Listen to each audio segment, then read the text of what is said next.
गुड़िया और कुकू की माँ के गुजर जाने के बाद उनके पापा दूसरी शादी कर लेते हैं। गुड़िया और कुकू, मेरे बच्चों, ये आपकी नई मम्मा है।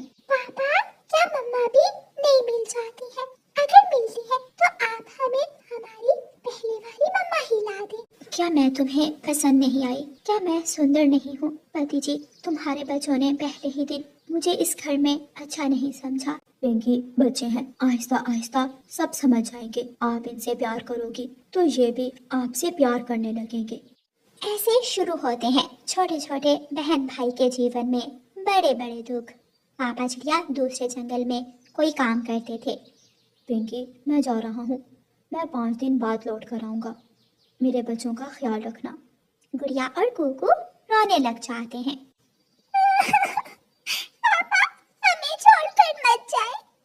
मेरे बच्चों, पापा काम नहीं करेंगे तो मेरे बच्चे मीठा फल कहाँ से खाएंगे? नहीं खाना, हमें मीठा फल नहीं खाना, बस आप हमारे पास रहें। पिंकी, बच्चों का ख्याल रखना। ऐसे कहते हुए पापा चिड़िया अपने बच्चों को अपनी दूसरी पत्नी के पास छोड़कर चले जाते हैं। बस बस, अब बस कर जाओ, बहुत हो गया नाटक। मुझे बच्चों का रोना बहुत बुरा लगता है। गुड़िया डर जाती है और चुप कर जाती है, लेकिन कुकू रोए जा रहा था। मुझे पापा पास जाना है, मुझे मेरी मम्मा पास जाना है। पिंकी एक जोर का थप्पड़ कुकू के चेहरे पर लगाती है। तू चुप करता है या लगाऊं एक और? चुप कर जाओ भाई, चुप कर जाओ। और तू खड़ी यहाँ क्या कर रही है? चल मेरे लिए चाय बना कर ला। लेकिन मुझे तो चाय बनाना आती ही नहीं। बनाओगी तो सब सीख जाओगी। अब तेरी माँ नहीं है यहाँ जो तुझे बैठी बैठी खाने ला ला कर देगी। गुड़िया रसोई में जाती है और चाय बनाने लगती है। अच्छी भली तो है, चल रसोई में जाकर चाय के बर्तन धो। और छोटे कुकू, चल तू मेरी टांगे दबा। कुकू और गुड़िया की सौतेली माँ अपने पति के जाने के बाद ही बच्चों पर जुल्म शुरू कर देती है। मैं अपनी सहेली से मिलने जा रही हूँ, खबरदार अगर घर से बाहर निकलने की कोशिश की तो पंख काट दूंगी। पिंकी दोनों बहन भाई को घर में बंद करके अपनी सहेली गोरी कवि से मिलने चली जाती है। एक नजर भी उन बच्चों की तरफ प्यार से मत देखना, वरना वो घर के मालिक बनकर बैठ जाएंगे। अपने पति को अपने जाल में फंसा कर रखना, फिर देखना आज नहीं तो कल उन बच्चों को भी घर से निकाल देगा। आज पहले ही दिन मैंने घर के सारे काम उनसे ही करवाए हैं, सब सीख जाएंगे वो आहिस्ता आहिस्ता।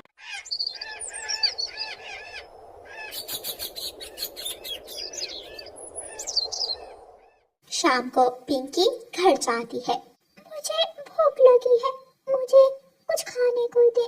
गुड़िया चल रसोई से नमक वाला डिब्बा उठा कर ला। गुड़िया रसोई से नमक वाला डिब्बा उठा लाती है। ले, इस डिब्बे से थोड़ा नमक खा ले। लेकिन मेरी मम्मा तो मुझे।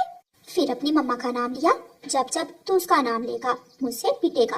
पिंकी कुकू और गुड़िया को मारती है और दोनों बच्चे रोते हुए अपने कमरे में चले जाते हैं। चुप कर जाओ मेरे भाई, चुप कर जाओ। मैं हूँ ना, मैं अपने भाई का ख्याल रखूंगी। लेकिन आपको सौतेली माँ से कौन बचाएगा? गुड़िया बहन, अब तो हमें हर रोज ऐसे ही दुख सहने पड़ेंगे।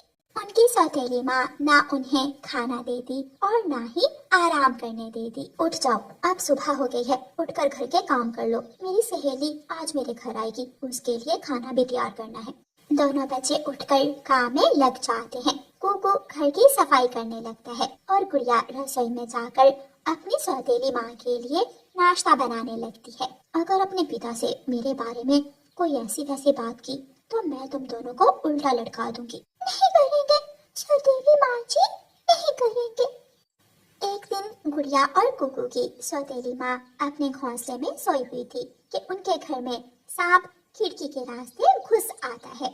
सांप उनकी सौतेली माँ को ठसने ही वाला था कि गुड़िया सांप को देख लेती है। माँ, माँ, सौतेली माँ, जल्दी उठे, सांप, सांप, हमारे घर में सांप आ गया है। उनकी सौतेली माँ जल्दी से उठकर दूसरी तरफ हो जाती है और सांप को भगा देती है। गुड़िया, अगर आप मुझे ना बताती तो ये सांप मुझे काट लेता और अब तक मैं मर गई होती। सौतेली माँ, मेरी बहन ने आपको सांप से बचाया है, अब आप मुझे मारना मत, मेरे बहुत दर्द होती है। मासूम बच्चों की बातें सुनकर उनकी सौतेली माँ का दिल पिघल गया था। वो दोनों बच्चों को अपने सीने से लगा लेती है। आज से आप मुझे माँ कहोगे, सौतेली माँ नहीं। खाना भी मैं बनाऊंगी और घर के काम भी मैं करूंगी। फिर उस दिन के बाद से उनकी सौतेली माँ गुड़िया और गुगू का बहुत अच्छी तरह ख्याल रखने लगती है। कुछ दिनों बाद उनके पापा भी घर आ जाते हैं। गुड़िया और गुगू अपने पापा से मिलकर बहुत खुश होते हैं। पिंकी, मेरे बच्चों ने ज्यादा तंग तो नहीं किया? नहीं, गुड़िया और गुगू तो बहुत ज्यादा अक्लमंद हैं। और बच्चों, क्या मम्मा ने आपका ख्याल रखा? पापा, मम्मा से तो हमारी अब दोस्ती हो गई है, हम एक साथ जंगल भी जाते हैं। मम्मा आप बैठे, मैं आपके लिए चाय बना कर लाती हूँ। लेकिन गुड़िया, आपको तो चाय बनाना नहीं आती। मम्मा ने मुझे सिखा दी है। पापा, अब मैं घर के काम में मम्मा की मदद भी करती हूँ। ऐसे वो सब खुशी खुशी प्यार से रहने लगते हैं। प्यारे दोस्तों, इस कहानी को लाइक, अपने दोस्तों के साथ शेयर और चैनल को सब्सक्राइब करना बिल्कुल मत भूलना। आपका धन्यवाद। रानो चिड़िया की ऐसी कहानियाँ सुनने के लिए YouTube सर्च बार में रानो चिड़िया की कहानी लिखें या फिर ये बटन दबाकर बोलकर कहें रानो चिड़िया की कहानी। कालू कौवे के साथ उसके घर में उसका एक भाई भी रहता था जिसका नाम बुरा कौवा था। कालू कौवे का भाई बहुत मेहनती था। वो सुबह सवेरे ही घर से निकल जाता और सारा दिन जंगल में लकड़ियाँ काटा करता था। कालू कौवे की पत्नी गोरी कौवी कालू कौवे के भाई से बहुत नफरत करती थी और नहीं चाहती थी कि उसका भाई वहाँ रहे। कालू जी, बहुत हो गया, आज उस लंबी चोंच वाले को घर से ना निकाला तो मैं अपने मायके चली जाऊंगी। गोरी, वो कमा कर लाता है तो हम भी खाते हैं, वो तुम्हारा क्या बिगाड़ता है? उसे यहाँ रहने दो। मैंने बोल दिया ना, अगर तुमने उसे घर से ना निकाला तो मैं उसे थप्पे मार मार कर घर से निकाल दूंगी। शाम हो जाती है। कालू कौवा अपने घर के बाहर जाकर बैठ जाता है और जैसे ही कालू कौवे का छोटा भाई घर आता है तो कालू कौवा उससे कहता है, देखो बूढ़े, मैं नहीं चाहता कि तुम्हारी भाभी गोरी तुम्हें धक्के मार मार कर घर से निकाले, इसलिए मैं तुम्हें बताने के लिए यहाँ बैठा हुआ था कि आज के बाद तुम यहाँ नहीं बल्कि किसी और घर में रहोगे। भाई, मेरा घर नहीं है और माँ ने ये घर हम दोनों को दिया था। दोनों को नहीं, ये घर मेरा है। पिताजी ने मरते समय ये घर मुझे दे दिया था। कहो तो वसीयत दिखा सकता हूँ तुम्हें। कालू कौवे का भाई परेशान हो जाता है और वहाँ से चला जाता है। कालू कौवा भी अपने घर में चला जाता है। रात होते ही तेज बारिश शुरू हो जाती है। कालू कौवे का भाई सारी रात एक पेड़ की डाल पर बैठकर गुजारता है।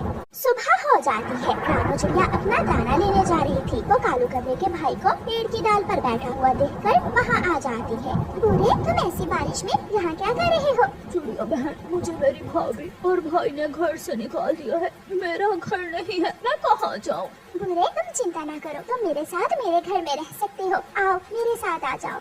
फिर चिड़िया बूढ़े कौवे को अपने साथ ले जाती है। चिड़िया बहन, मैं आवारा नहीं हूँ, मैं मेहनत करता हूँ, मैं काम में आपकी मदद किया करूँगा। कौवे भैया, मैं भी आपका घर बनाने में आपकी मदद करूँगी। बारिश रुक जाती है और बुरा कौवा फिर से अपने काम पर निकल जाता है। बुरा कौवा लकड़ियाँ कबूतर सेठ को बेचकर पैसा लेता है। बुरे कौवे भाई, इन फलों की क्या जरूरत थी? चिड़िया बहन, आपने मेरी मदद की और मेरा भी तो हक बनता है कि मैं भी आपके लिए कुछ करूं। फिर बुरा कौवा आहिस्ता आहिस्ता अपने लिए एक सुंदर सा घर भी बना लेता है। चिड़िया बहन, मैंने अपना घर बना लिया है। आज मैं अपने घर में जा रहा हूँ। तुम्हारा बहुत बहुत शुक्रिया मेरे मुसीबत के दिनों में मेरा साथ देने के लिए। बुरे कौवे, जो मेहनत करता है उसे हमेशा सफलता मिलती है। बुरा कौवा अपने घर में चला जाता है। कालू, उठो और जाओ, कोई काम धंधा करो। बारिशों के दिन भी आने वाले हैं। अगर बारिशें शुरू हो गई तो हम खाएंगे कहाँ से? तुम हर समय घर में सोई रहती हो। जाओ, तुम काम करो। तुमने ही मेरे भाई को घर से निकाला था। वो कमाता था और हम दोनों खाते थे। कितनी अच्छी जिंदगी गुजार रही थी, तुमने मुझे मुसीबत में डाल दिया। 2 दिनों बाद बारिश शुरू हो जाती है। कालू कौवे और गोरी कौवी के पास तो खाने को कुछ भी नहीं था। जब खुद से गोरी कौवी का पेट जलने लगता है तो वो घर से निकलती है। वो जंगल में दाना ढूंढने जाती है, लेकिन जंगल में तो हर तरफ पानी ही पानी था। दाना तो नहीं है। वो सामने घर न जाने किसका है, मैं वहाँ जाती हूँ। गोरी कौवी उस घर के दरवाजे पर दस्तक देती है। तोता घर से बाहर आता है। कौवी, क्या बात है, क्यों बारिश में आई हो तुम यहाँ? तोते तोते, मैं भूखी हूँ, मुझे खाने को कुछ दे दो। मेरे पास केवल 2 ही अमरूद है, अगर वो तुम बंद करके घर चला जाता है। जब गौरी पीछे मुड़ती है तो पीछे बूढ़ा कौवा गौरी कवि का देवर खड़ा था। भाभी हाँ मेरे साथ आइए, मेरे पास भोजन है, मैं आपको भोजन देता हूँ। गौरी बहुत शर्मिंदा थी, लेकिन पेट की भूख से मजबूर गौरी कवि बूढ़े कौवे के साथ जाती है। बूढ़े, ये घर किसका है? भाभी ये घर मेरा है, ये भोजन आप अपने लिए और मेरे कालू भाई के लिए ले जाएं, और जब तक बारिश चल रही है आप मुझे भोजन ले जाया करना। बूढ़े, चलो मेरे साथ, आज से तुम मेरे घर में ही रहोगे। धन्यवाद गौरी भाभी, अगर आप मुझे घर से ना निकालती तो मैं कभी भी अपना घर ना बना पाता। मैं यहाँ खुश हूँ। फिर गौरी कवि बूढ़े से भोजन लेकर चली जाती है और वो अपने किए पर बहुत शर्मिंदा थी। चिड़िया के दोनों बच्चों ने अपना भोजन ढूंढना सीख लिया था, इसलिए आज दोनों बहन भाई गुड़िया और कुकू अपनी मम्मा के बिना अकेले ही अपना भोजन लेने जा रहे थे। गुड़िया बहन, चले भी, हमें देर हो रही है। अपने भाई की बात सुनकर गुड़िया हंसने लग जाती है। मम्मा मम्मा, भाई को देखे कैसे बाहर जाने की बेचैनी है। गुड़िया बेटी, भाई ठीक ही तो बोल रहा है, जल्दी जाओगे तो दिन की रोशनी में भोजन लेकर घर वापस आ जाओगे। फिर दोनों बहन भाई अपने घर से निकलते हैं। जंगल की दूसरी तरफ झरने के पास कुकू को एक झाड़ी में कुछ काले रंग के बीज दिखाई देते हैं। कुकू वहाँ रुक जाता है। मुझे भोजन मिल गया। गुड़िया बहन, ये बीज बहुत सुंदर दिख रहे हैं, ये जरूर स्वादिष्ट होंगे। कुकू भाई, मैंने मम्मा को कभी भी ऐसे काले रंग के बीज खाते हुए नहीं देखा। आप भी ये बीज ना खाए, हम थोड़ा और आगे जाएंगे और हमें दाना मिल जाएगा। तुम जाओ, मैं तो खाऊंगा, मैं तो यही बीज खाऊंगा। कुकू अपनी बड़ी बहन की बात नहीं मानता और वो काले बीज पेट भर कर खा लेता है। गुड़िया को भी पास वाले पेड़ के नीचे दाना मिल जाता है। गुड़िया भी दाना खा लेती है। फिर इस तरह दोनों बहन भाई अपने घर वापस लौटते हैं। कुकू और गुड़िया की मम्मा घर में नहीं थी, वो नदी पर गई हुई थी। घर आते ही कुकू के गले में दर्द शुरू हो जाता है। कुकू कुकू भाई, क्या बात है? मुझे तुम ठीक नहीं लग रहे हो। गुड़िया बहन, मम्मा को न बताना, मैंने वो काले बीज खाए थे। अब क्या हुआ? वो बीज अब तुम्हें क्यों याद आ रहे हैं? गुड़िया, मेरे गले में बहुत दर्द है, शायद मेरा गला अंदर से जख्मी हो गया है। मैंने कहा था, मैंने आपको मना किया था, मगर आप हो ये किसी की बात नहीं मानते हो। उनकी मम्मा भी आ जाती है। गुड़िया भी चुप कर जाती है और कुकू भी। बच्चों, दाना खा लिया? हाँ मम्मा, खा लिया। अच्छा, अब रात हो गई है, आप दोनों सो जाओ। दोनों बच्चे सो जाते हैं। आधी रात होती है जब कुकू उठकर बैठ जाता है। उसकी मम्मा सोई हुई थी। कुकू रोने लग जाता है। मम्मा, मम्मा, मेरे गले में बहुत दर्द हो रहा है। मम्मा उठे, मुझे दवा दीजिए। गुड़िया भी उठ जाती है और उनकी मम्मा भी। कुकू बेटा, ऐसा क्या खा लिया था आपने? दाना खाने से तो गला खराब नहीं होता। नहीं मम्मा, गुड़िया बहन से पूछ ले, मैंने तो दाना ही खाया था। कुकू भाई, बहुत हो गया, अब मैं और झूठ नहीं बोल सकती। मम्मा, कुकू भाई ने काले रंग के बीज खाए थे, मैंने इसे मना किया था, मगर इसने मेरी बात ही नहीं मानी। कुकू बेटा, वो बीज तो बहुत खट्टे होते हैं और इतनी खट्टी चीज खाने से जरूर आपके गले में इंफेक्शन हो गया होगा। घर में कोई दवा भी नहीं है। मगर कुकू तो रोए जा रहा था।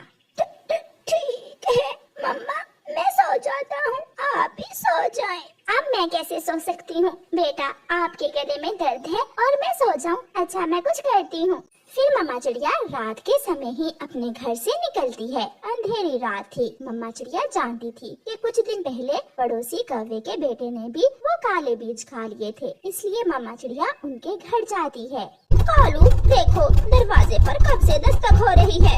ये कौन आ गया इस समय? मैं देखता हूँ। चिड़िया, तुम इतनी रात गए, क्या हुआ है? कालू भैया, मेरे कुकू का गला बहुत खराब है, गले में दर्द हो रहा है, क्या आपके पास कोई दवा है? अंदर से गोरी आ जाती है। चिड़िया, कल मैं बुलबुल से अपने जग्गू के लिए दवा लाई थी, ये दवा तुम ले जाओ और इसे थोड़े गर्म पानी में मिलाकर कुकू को दो, वो ठीक हो जाएगा। धन्यवाद बोलकर मम्मा चिड़िया अपने घर वापस उड़ती है। अंधेरे के कारण मम्मा चिड़िया एक कांटेदार पेड़ से टकराती है और गिर जाती है। उसके पंख में कांटे चुभ जाते हैं, मगर मम्मा चिड़िया फिर से उड़ती है और घर पहुंच जाती है। मम्मा चिड़िया अपने बेटे को दवा पिलाती है। मम्मा मम्मा, आपके पंख से तो खून बह रहा है। हाँ गुड़िया बेटी, मैं एक कांटेदार पेड़ से टकरा गई थी। कुकू भाई, देख लो, ये सब आपकी वजह से हुआ है। कुकू बहुत बहुत डरा हुआ था। मम्मा मुझे माफ कर दे, मैं फिर से हमेशा बड़ी बहन का और आपका कहना मानूंगा, क्योंकि बड़ों का कहना मानने में ही हमारी बेहतरी है। सॉरी मम्मा।